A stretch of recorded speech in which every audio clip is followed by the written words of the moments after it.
Bismillahirrahmanirrahim. Assalamualaikum warahmatullahi wabarakatuh. Alhamdulillah wassalatu wassalamu ala Rasulillah Muhammad ibn Abdillah la nabiyya ba'dah. Asyhadu an la ilaha illallah wa asyhadu anna Muhammadar Rasulullah. Allahumma sholli wa sallim ala sayyidina Muhammadin al-Fatih lima ughliq wal khatim lima sabaq nasiril haqqi bil haqqi wal hadi ila siratikal mustaqim wa ala alihi haqqa qadrihi wa miqdarihil adim amma ba'du.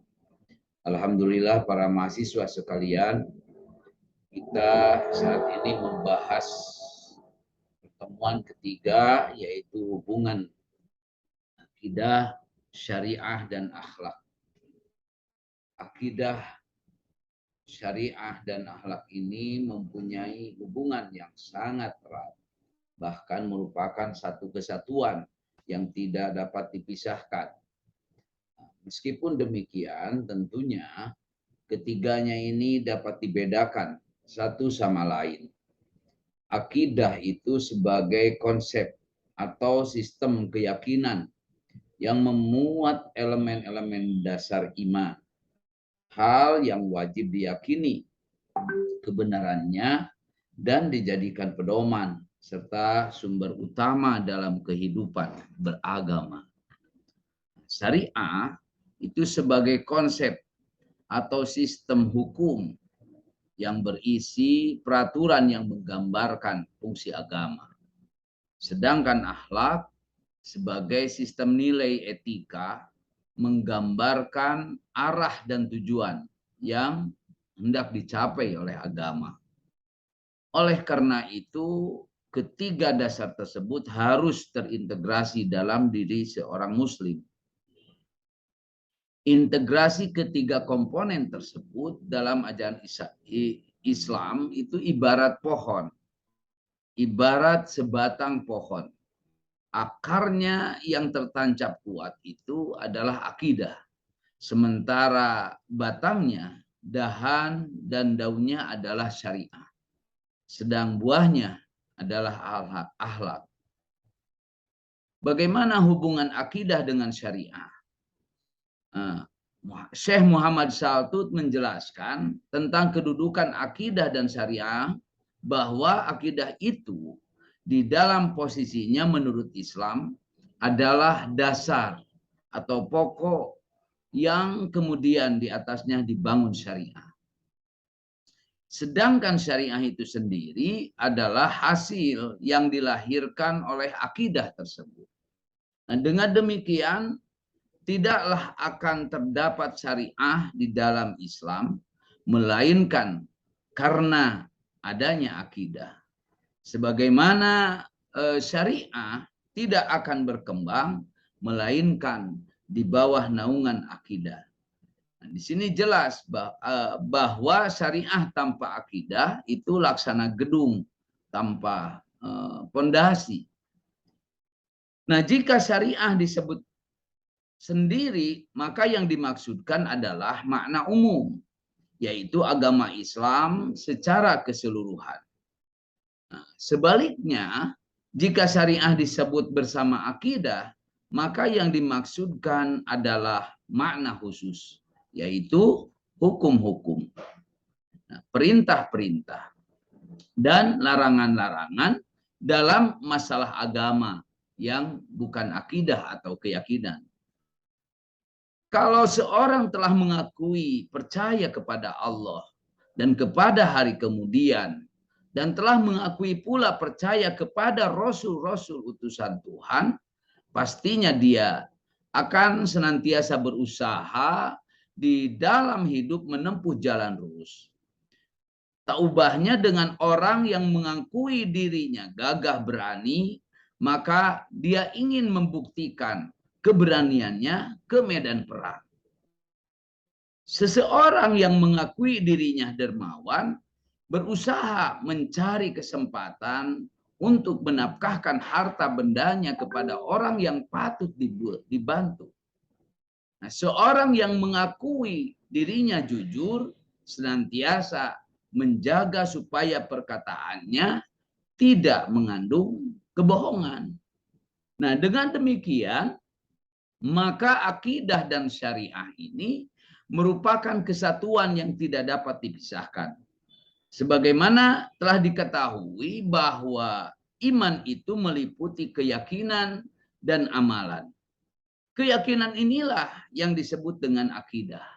Dan amalan ini yang disebut syariah. Jadi iman itu mencakup akidah dan syariah. Karena itu iman tidak dapat dimaknai secara terpisah, secara parsial, tetapi selalu terkait dengan amalan sebagai aplikasi dari makna keimanannya. Allah berfirman, illalladzina amanu wa amilus solihat falahum ajrun ghairu mamnun. At-Tin ayat 6. Kecuali orang-orang yang beriman dan mengerjakan amal-amal, maka bagi mereka pahala yang tiada putus-putusnya. Nah, menurut sebuah hadis yang diriwayatkan oleh Muslim dari Abdullah bin Umar, diceritakan bahwa pernah datang seorang laki-laki kepada Rasulullah Shallallahu Alaihi Wasallam, yang kemudian ternyata orang itu adalah malaikat Jibril, menanyakan tentang arti iman, Islam, dan ihsan. Dalam dialog antara Rasulullah dengan malaikat Jibril itu, Rasulullah Shallallahu Alaihi Wasallam memberikan pengertian tentang iman atau akidah, Islam, syariah, dan ihsan atau akhlak. Iman itu adalah engkau beriman kepada Allah, malaikat-malaikatnya, kitab-kitabnya, rasul-rasulnya, dan hari akhirat, serta engkau beriman kepada qadar, ketentuan Allah, baik dan buruknya. Adapun Islam, engkau menyaksikan bahwa sesungguhnya tiada Tuhan selain Allah dan Muhammad adalah Rasulullah. Engkau mendirikan sholat, mengeluarkan zakat, puasa Ramadan, dan engkau pergi haji ke Baitullah jika engkau mampu pergi ke sana. Adapun ihsan, engkau menyembah Allah seakan-akan engkau melihatnya, tetapi jika engkau tidak melihatnya, yakinlah bahwa dia selalu melihat engkau. Nah, bertolak dari hadis di atas, sangat tepat menggambarkan betapa eratnya hubungan antara akidah, syariah, dan akhlak. Bagai pohon yang terkait, bersinergi, dan terpadu antara bagian-bagiannya. Akarnya adalah akidah, batang dan dahannya adalah syariah, dan buahnya adalah akhlak yang substansinya adalah keikhlasan dalam segala perilaku. Lalu hubungan akidah dengan akhlak bagaimana? Nah, akidah tanpa akhlak adalah seumpama sebatang pohon yang tidak dapat dijadikan tempat berlindung di saat kepanasan, dan tidak pula ada buahnya yang dapat dipetik. Sebaliknya, akhlak tanpa akidah hanya merupakan layang-layang bagi benda yang tidak tetap, yang selalu bergerak. Rasulullah menegaskan bahwa kesempurnaan iman seseorang terletak pada kesempurnaan dan kebaikan akhlaknya. Sabda beliau, orang mukmin yang paling sempurna imannya ialah mereka yang paling bagus akhlaknya. Ahsanuhum khuluqa. Nah, dengan demikian untuk melihat kuat atau lemahnya iman dapat diketahui melalui tingkah laku, melalui akhlak seseorang. Karena tingkah laku tersebut merupakan perwujudan dari imannya yang ada di dalam hati. Jika perbuatannya baik, pertanda ia mempunyai iman yang kuat. Dan jika perbuatannya itu buruk, maka dapat dikatakan ia mempunyai iman yang lemah. Muhammad Al-Ghazali mengatakan iman yang kuat mewujudkan akhlak yang baik dan mulia. Sedangkan iman yang lemah mewujudkan akhlak yang buruk. Baginda Rasulullah Shallallahu Alaihi Wasallam telah menjelaskan bahwa iman yang kuat itu akan melahirkan perangai yang mulia dan rusaknya akhlak berpangkal dari lemahnya iman. Orang yang berperangai tidak baik dikatakan oleh Nabi sebagai orang yang kehilangan iman. Al-haya'u minal wal imanu qurana jami'an. Malu dan iman itu adalah keduanya bergandengan. Fa'idha rupi'a ahaduhuma rupi'al akhar. Jika hilang salah satunya, maka hilang pula yang lainnya. Kalau kita perhatikan hadis di atas, nyatalah bahwa rasa malu sangat berpautan dengan iman. Hingga boleh dikatakan bahwa tiap orang yang beriman, pastilah ia mempunyai rasa malu. Dan jika ia tidak mempunyai rasa malu, berarti tidak beriman atau lemahnya iman. Akidah dengan seluruh cabangnya tanpa akhlak adalah seumpama sebatang pohon yang tidak dapat dijadikan tempat berteduh dari panasnya matahari atau untuk berlindung dari hujan. Dan tidak ada pula buahnya yang dipetik. Nah, sebaliknya akhlak tanpa akidah hanya merupakan bayang-bayang bagi benda yang tidak tetap dan selalu bergerak. Allah menjadikan keimanan atau akidah sebagai dasar agamanya. Ibadah atau syariah sebagai rukun atau tiangnya. Nah, kedua hal inilah yang akan menimbulkan kesan baik ke dalam jiwa dan menjadi pokok tercapainya akhlak yang luhur, akhlak yang mulia. Akidah adalah gudang akhlak yang kokoh. Ia mampu menciptakan kesadaran diri bagi manusia untuk berpegang teguh kepada norma dan nilai-nilai akhlak yang luhur. Keberadaan akhlak memiliki peranan yang istimewa di dalam akidah Islam. Islam menganjurkan setiap individu untuk berakhlak mulia dan menjadikannya sebagai kewajiban atas pundaknya yang dapat mendatangkan pahala. Kewajiban di atas pundaknya yang dapat mendatangkan pahala atau siksa. Atas dasar ini, agama tidak memberikan wejangan akhlak semata tanpa didasari rasa tanggung jawab. Bahkan keberadaan akhlak dianggap sebagai penyempurna ajaran-ajarannya. Karena agama itu tersusun dari akidah dan perilaku. Dalam hadis yang diriwayatkan dari Abu Hurairah, baginda Rasul Shallallahu Alaihi Wasallam bersabda, "Akmalul mu'minina imanan, ahsanuhum khuluqa."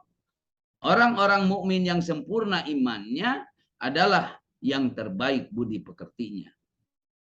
Hadis ini mengajarkan dan dapat disimpulkan bahwa akhlak itu harus berpijak pada keimanan. Iman tidak cukup disimpan di dalam hati, namun harus dipraktikkan dalam kehidupan sehari-hari dalam bentuk akhlak yang baik. Untuk melihat kuat atau lemahnya iman dapat diketahui melalui tingkah laku atau akhlak seseorang.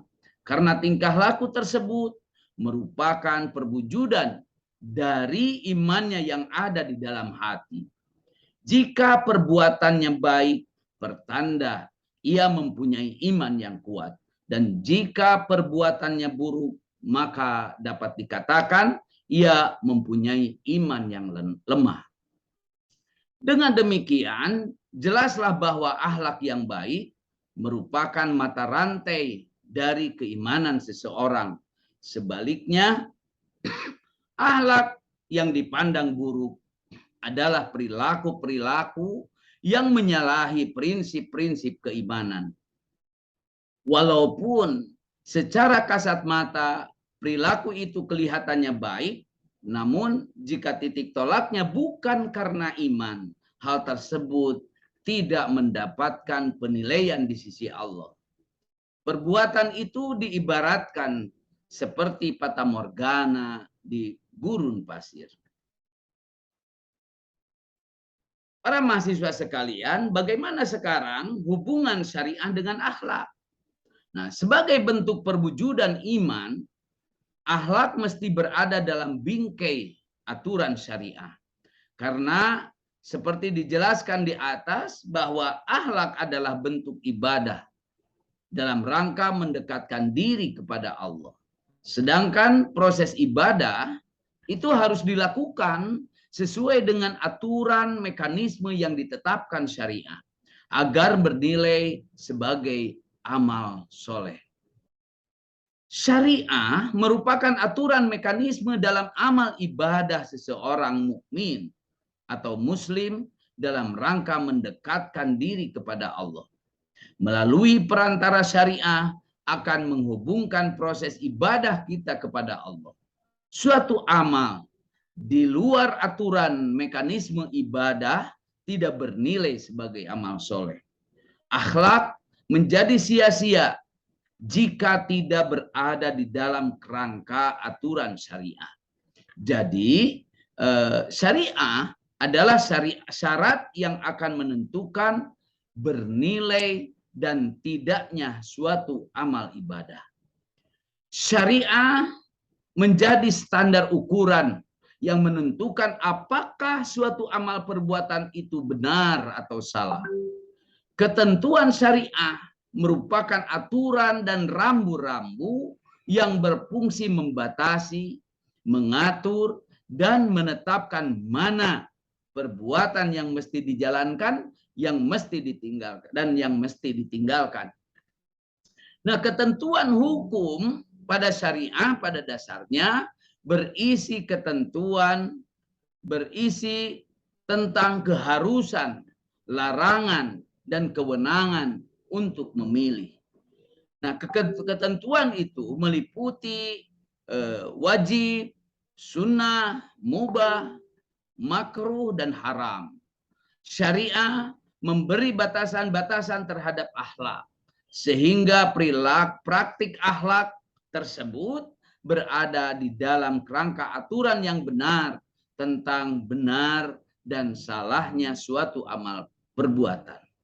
Jadi jelas bahwa akhlak tidak boleh lepas dari batasan dan kendali syariah. Syariah menjadi bingkai dan praktik akhlak atau aturan yang mengatasi dan mengandalkan dan mengendalikan akhlak. Praktik-praktik akhlak tidak melebihi apalagi mengatasi syariah. Tetapi akhlak harus lahir sebagai penguat dan penyempurna terhadap pelaksanaan syariah. Sedangkan akhlak yang tidak menjadi penyempurna pelaksanaan syariah adalah perbuatan sia-sia, tidak mendapatkan pahala. Jadi kedudukan akhlak adalah sebagai penguat dan penyempurna proses ibadah seseorang. Nah, dengan demikian, syariah berfungsi sebagai jalan yang akan menghantarkan seseorang kepada kesempurnaan akhlak. Sedangkan akhlak adalah nilai-nilai keutamaan yang bisa menghantarkan seseorang menuju tercapainya kesempurnaan keyakinan. Sedangkan dalam Islam, antara syariah dan akhlak adalah dua hal yang sangat terkait erat, di mana yang satu yakni syariah menjadi dasar bagi orang kedua, bagi yang kedua yaitu akhlak. Bisa terjadi suatu pelaksanaan kewajiban menjadi gugur nilainya karena tidak disertai dengan akhlak. Seperti kasus orang yang bersedekah misalnya. Tetapi ketika dalam menyerahkan hartanya dilakukan sambil berkata-kata yang tidak baik, maka sedekah orang tersebut di sisi Allah tidak bernilai sedikit pun. Karena terhapus oleh keburukan akhlaknya. Tapi bukan berarti setiap pelaksanaan syariah yang tidak dilakukan dengan akhlak yang baik akan menggugurkan nilai ibadah seseorang di sisi Allah.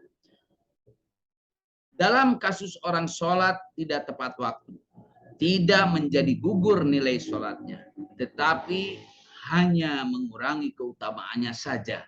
atau mengurangi kehusuan orang yang di belakang sopnya karena terganggu oleh gambar pada bajunya. Perilaku buruk itu tidak menggugurkan kewajiban sholatnya. Ketetapan syariah adalah ketetapan hukum yang bersifat mutlak dan harus wajib ditaati. Sedangkan akhlak adalah nilai-nilai keutamaan yang akan menyempurnakan dan memperkuat pelaksanaan dan penegakan syariah tersebut. Jika dalam pelaksanaan syariah mesti sesuai dengan ketentuan-ketentuan syariah itu sendiri, maka akhlak tidak boleh keluar dari ketentuan-ketentuan tersebut. Meskipun bersifat keutamaan dan penyempurnaan dalam melaksanakan syariah, ini tidak berarti setiap umat dapat melakukan atau tidak melakukannya. Karena seperti telah disinggung tadi bahwa akhlak adalah perwujudan dari proses amal ibadah. Sehingga seseorang dapat meningkatkan kualitas iman dan amal ibadahnya dengan kemuliaan akhlaknya tersebut. Para mahasiswa, selain itu antara syariah dan akhlak dapat dibedakan dari bentuk dan jenis sanksi yang diberikan kepada pelanggar atau mereka yang tidak menjalaninya. Sanksi bagi pelanggar syariah adalah sesuatu yang jelas dan tegas sesuai dengan ketentuan dan ketetapan yang tertuang di dalam syariah itu sendiri. Dan semua ketetapan yang tertuang dalam syariah itu sendiri, maka itu semua adalah merupakan ketetapan yang mutlak. Ya. Sedangkan bagi yang tidak melakukan akhlak karimah, tidak ada sanksi yang ditetapkan oleh syariah. Sanksi terhadap pelanggaran akhlak tidak ditetapkan oleh lembaga yang berwenang, tetapi sanksi itu bisa diberikan baik oleh dirinya sendiri atau oleh lingkungan sosial dan masyarakatnya. Misalnya, seseorang yang menjalankan perintah puasa, tetapi suka menggunjing, suka menyakiti orang lain, berbohong, tidak menjaga seluruh anggota badan dari perbuatan keji. Nah, orang tersebut tidak bisa dikenai sanksi hukum atas perbuatan-perbuatannya tersebut, tetapi hal itu akan mengurangi pahala dan keutamaan dalam puasanya. Di samping itu, akan mendapat sanksi oleh dirinya sendiri atau lingkungan sekitarnya. Seperti rasa penyesalan diri, gunjingan dari sesama, dikucilkan dari pergaulan, dan lain-lain. Nah, inilah diantaranya para mahasiswa sekalian yang kiranya kita bisa mengambil satu ibroh bagaimana hubungan antara akidah, syariah, dan akhlak. Mudah-mudahan ini semua bermanfaat dan bisa menjadi bekal hidup kita semua. Demikian, in ahsan kalami paminallah wa in asa pamindupi nafsi wallahul muwafiq ila aqwamit thoriq. Wassalamualaikum warahmatullahi wabarakatuh.